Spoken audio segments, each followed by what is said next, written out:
This is a very difficult time of year, and it's the 10-year anniversary. Obviously an anniversary you hoped you would never see. Yeah, I mean, I never thought we'd still be in this situation so far along the line. It's a huge amount of time. In some ways it feels like it was only a few weeks ago, and other times it's felt really long. But it's a hard marker of time, I think. And you referred to it on your website as stolen time. Well, yeah, I mean, it's time that we should have had with Madeleine. We should have been a family of 5 for all that time. And yeah, it does feel stolen. And you could never have imagined 10 years ago that you would still be in this situation. I think the situation is that we tried everything in our power to not have a long, protracted missing person case like this. It's devastating, and early on I threw myself into trying to do everything we could to help find her. Obviously that hasn't worked yet, but we are still looking forward. I think that's the most important thing, and there's still hope. And how are you doing as a family, the pair of you?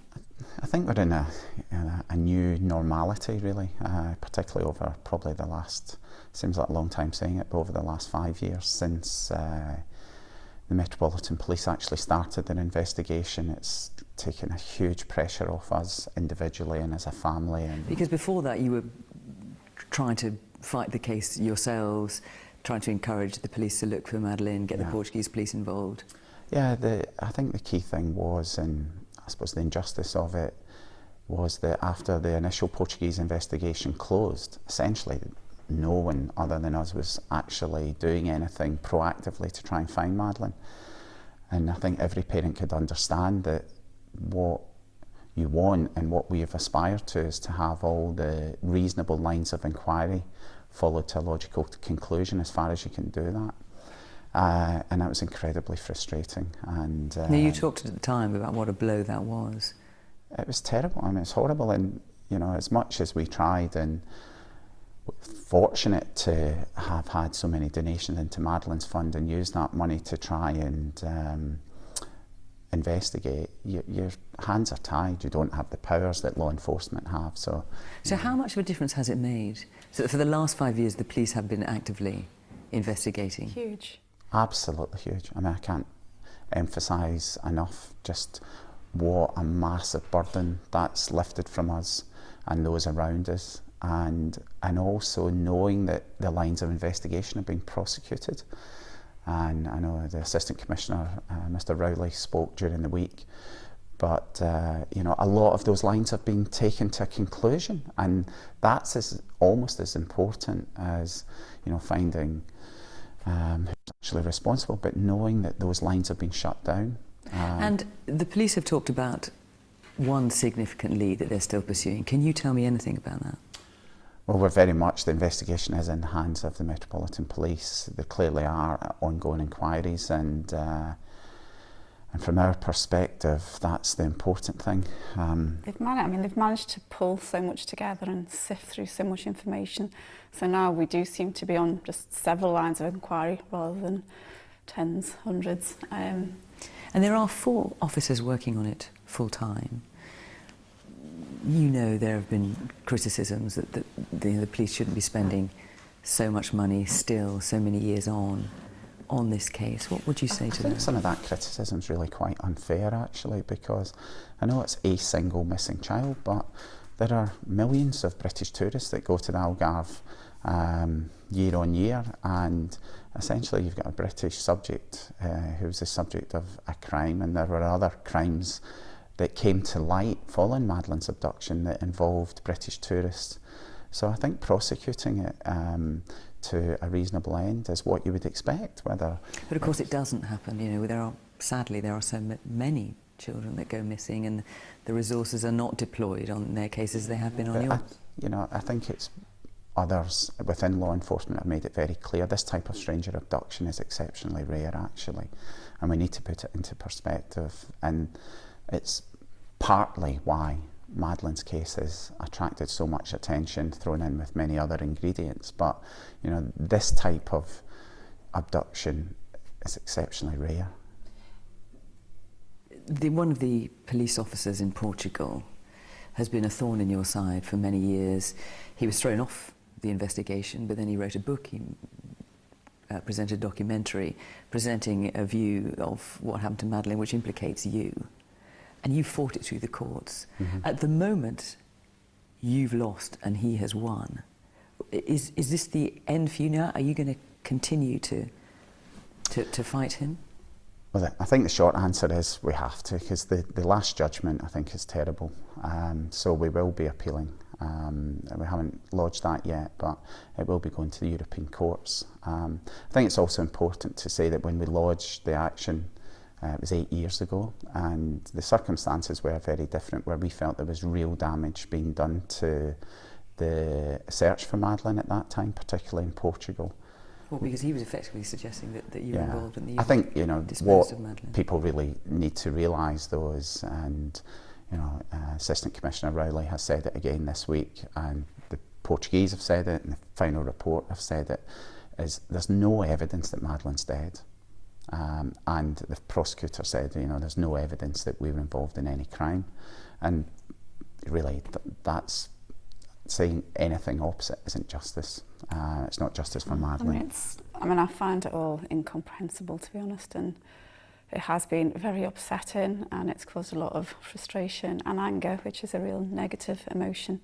And I think we just need to channel that, and I just have to hope that in the long run that justice will prevail and all will be well. So. And I think it's also important, you know, for us personally, but for the rest of our family as well. For your children? And our wider family, our own parents, brothers and sisters, etc. So, you know, we've got to challenge it, and we will do.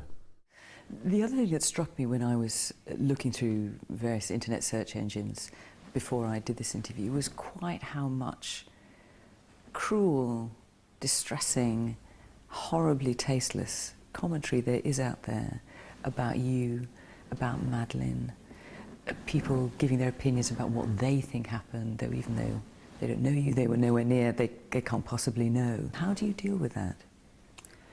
Well, I think the whole social media, I mean, it's got huge pros but huge cons.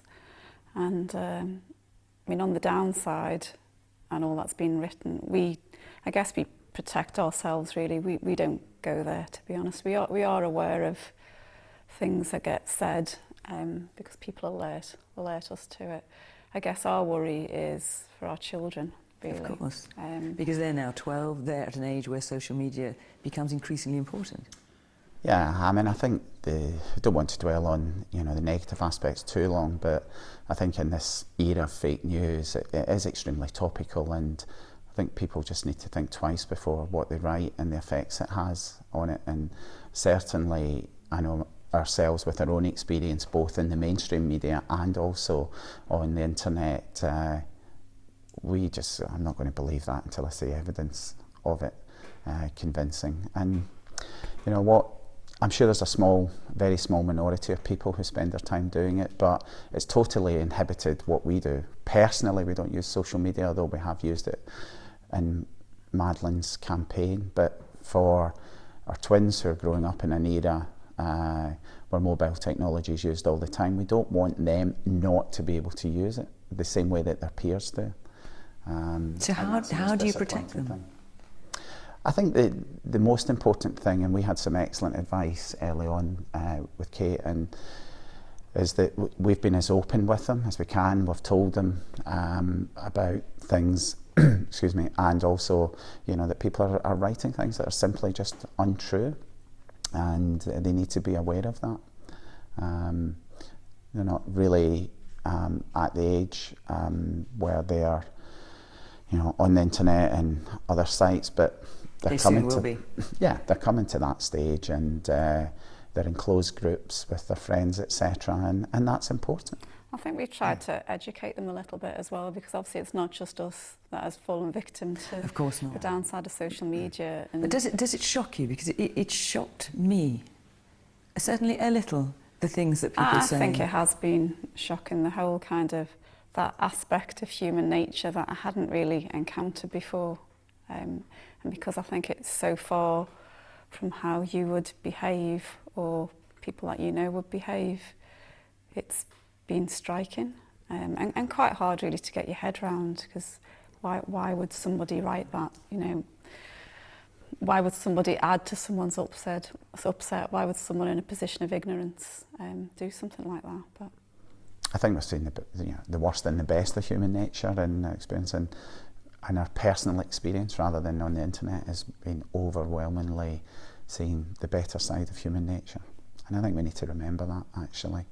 We've had fantastic support over the last 10 years, and because there's a lot of media attention now around the 10th anniversary, we're starting to see that again. I think it's true. I think because things like social media or Amaral or whatever, because it's so awful and upsetting, it does kind of sometimes stand out more, so it becomes more of a talking point really, whereas actually the main thing that we've experienced is the goodness of people and the support that we've had over 10 years, which hasn't wavered in all that time, you know. And that... How different is your life now to the life that, you know, when you have a child, you consciously or subconsciously imagine your future and the future of that child? I mean, how different is your life now to what you must have imagined all those years ago? Oh, it's a hard one, isn't it? Because it's such a long time. But yeah, I think before Madeleine was taken, we felt we'd managed to achieve a little perfect nuclear family of 5. And we had that for a short period, and I suppose it's just almost the same way as if your child becomes ill or seriously ill or has died, like many other families have suffered, then your vision is altered and you have to adapt. And I think that's a theme that, speaking to other people who have gone through terribly traumatic processes with children and other loved ones, that is something that gradually happens, and you adapt and you have a new normality. And unfortunately for us, our new normality at the minute is a family of 4.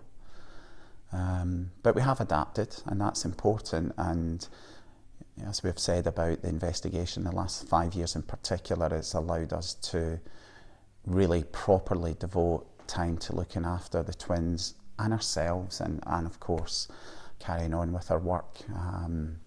At some point you've got to realise that, you know, time is not frozen, and I think both of us realised that we've owed it to the twins to make sure that their life is as fulfilling as they deserve, and we've certainly tried our best to achieve that. And certainly on the face of it, you appear to have stayed so strong as a family unit. I just wonder how you've managed to do that, how you've managed to, you know, it's so easy to blame each other when a cataclysm befalls a family. Mm-hmm. That's such an easy trap to fall into. Yeah. I don't think there's ever been any blame, fortunately. I think what people do say is you don't realise how strong you are until you have no option, and I think that's very true. Obviously, massive events like this cause a lot of reaction, a lot of trauma and upset, but ultimately you have to keep going, and especially when you've got other children involved. And you know, some of that is subconscious. I think your mind and body just take over to a certain extent, but if you can't change something immediately, you have to go with it and do the best that you can. And I think that's all we've tried to do. And as Gerry said, I mean, one of our goals, obviously ultimately finding Madeleine, was to ensure that Sean and Emily have a very normal, happy and fulfilling life.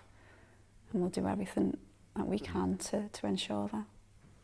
And life for you has changed in different ways, Kate. I mean, you were a GP, you stopped working, you haven't gone back to full-time work. I mean, I assume the idea of someone else looking after your children seemed, well, unthinkable after what happened. You just needed to be with the children and be there. Well, certainly, initially, yeah, absolutely. I mean, the kids weren't even in school, so I wanted to be there, didn't want to let them out my sight. There was obviously a lot going on, a lot of campaign work, there was a lot of emotion. I am actually back at work now. I'm doing something different to what I was doing, but... What are you doing now? So I'm back into medicine, but a different area to not general practice. So that obviously takes up some time. And again, that was a big step as well, to get re-establishing as normal life as possible. So, I mean, life's busy. I think in some ways, I don't know if it's our personality or whether it's a coping strategy, but sometimes it's almost a little bit too frenetic, but it keeps us going. You know, I think we don't dwell too much on things unnecessarily, so I think there's probably a self-protective thing there as well, but we do have a very full life and as normal as we can make it. And how much do you make Madeleine a part of it? And do you talk about Madeleine? Is she a name that crops up every day? Yeah, no, I mean, she's always still part of our life. There's photographs all around the house. Obviously, at this time of year, then we can't even have conversations that doesn't involve it. The kids know that we're doing our interview today. You know, the anniversary's coming up. So she is still part of it, but obviously... Yeah, I mean, I think every kind of event that we do, whether it be a birthday or a family occasion or even an achievement or something, I mean, that's kind of when you really feel her absence. It's slightly different to how it was in the early days when everything we were doing was to find Madeleine, whereas now we are having to get on and live a life as well, but it's not that any day she's not there, if you know what I mean. And last time we talked, you told me how you were still buying birthday presents and Christmas presents for Madeleine. Are you, with 10 years now, are you still doing that? I still do that, yeah, and that...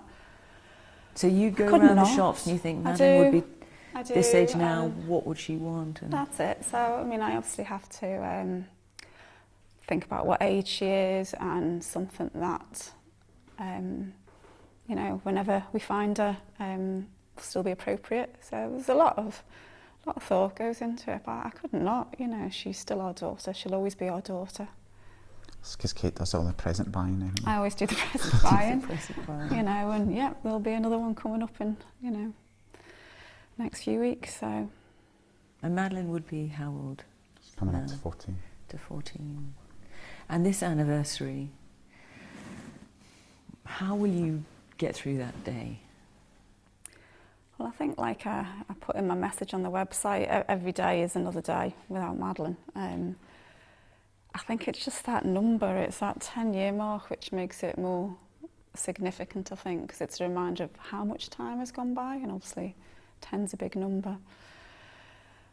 I think we'll get by as we have any other year, really. We'll be surrounded by family and friends, you know, obviously we'll be there remembering Madeleine, as we always have. And I think that the day and the poignancy of it, that we don't tend to go back to the time because it's so draining, but inevitably on the anniversaries and on our birthday, they are by far the hardest days, by far.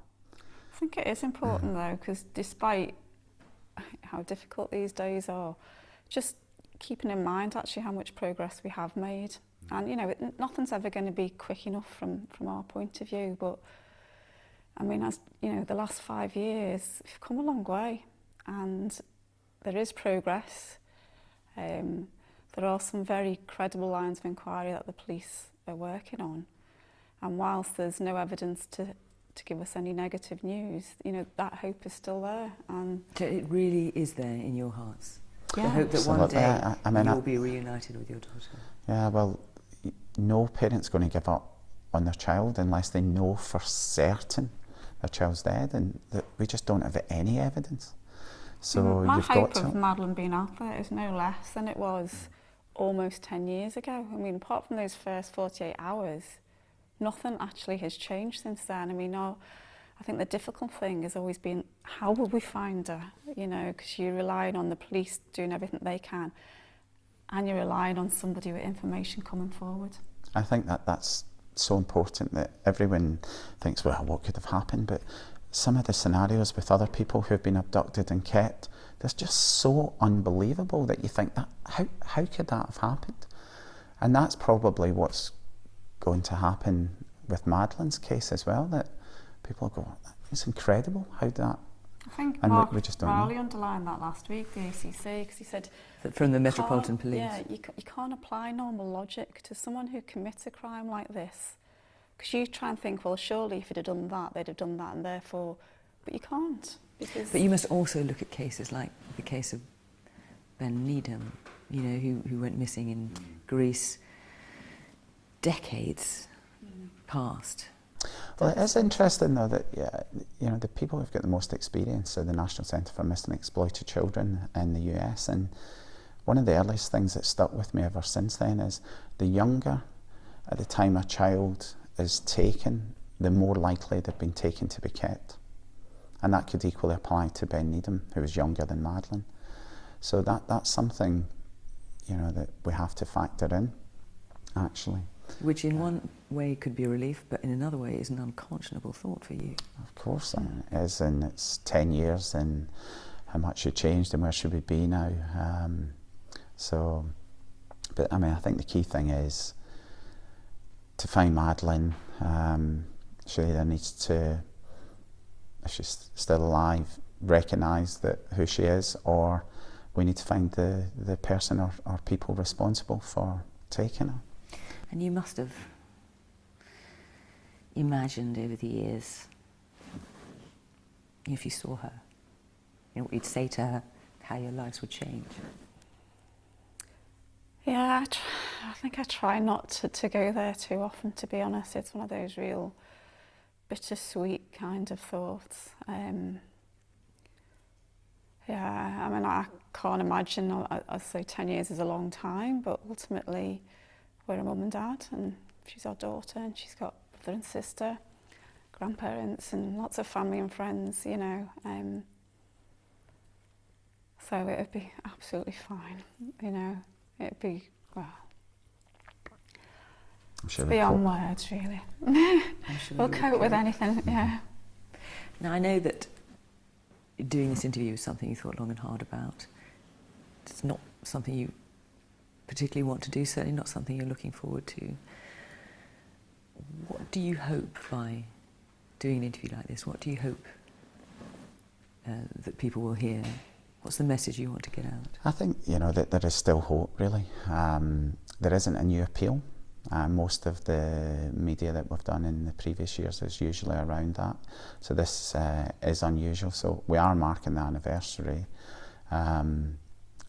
I think it's been good for the general public to hear the police say that there's no evidence that she's dead and that there's an active investigation and there's still hope. So certainly from my point of view, you know, somebody knows what's happened. I think, you know, we've had so many supporters who are still with us, people that we don't know are still there. And I guess I just want them to be reassured that there is progress being made. And, you know, it might not be as quick as we want, but there's real progress being made. So I think we need to take heart from that. And we just have to go with the process and follow it through, whatever it takes for as long as it takes. You know, but there's still hope that we can find Madeleine. And if you do find Madeleine, you will be able to show her everything you did to try and find her. Absolutely. That you never gave up. I guess for her, just knowing how many people have been there willing a home, really important.